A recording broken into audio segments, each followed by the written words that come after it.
มาเบิ่งวิธีเฮ็ดเฮือนของชาวอินเดียแบบพื้นบ้าน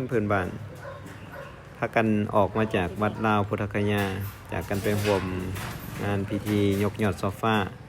วางศิลาฤกษ์สร้างกุฏิ3ชั้นจำนวน14ห้องอยู่ที่วัดลาวพุทธคยาเมืองพุทธคยาประเทศอินเดียสำเร็จเสร็จสิ้นกับพากันย่างออกมาพอดีเห็นชาวอินเดียแถวบ้านอินเดียกำลังก่อเฮือนเฮ็ดเฮือนก็ได้มาเบิ่งเขาจะผสมปูนเฮ็ดเฮือนบนปูนออกเป็นดินผสมดินแท้ๆนี่แหละเอาน้ำมาผสมนวดแบบนี้พระอาจารย์ปริญญาเอกศรีสุขเสริมคุณเพิ่นเห็นเขาเฮ็ดแล้วก็เลยอยากเฮ็ดนำเขานี่ไปทดลองเบิ่งไปทดลองเฮ็ดนำเพิ่นทดลองมีประสบการณ์หลายทางพระอาจารย์เพิ่นตั้งแต่น้อยเนี่ยเพิ่นก็เคยเฮ็ด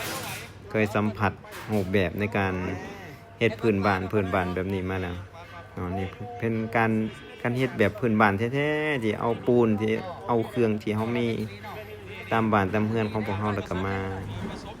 เฮ็ดเป็นยาวเป็นเรือนได้นะทั้งหินทั้งดินก็สามารถที่จะเอามาปั่นเฮ็ดเป็นก้อนเป็นหยังแล้วก็ไปเผาไฟแล้วส่วนที่จะไม่เฮ็ดให้ติดให้ต่อกันก็เอาปูนเอาดินนี่แหละดินนี่มาสาบบ่มีปูนบ่มีหยังผสมได้มีแต่ดินล้วนๆนี่แบบนี้เด้มาก่อ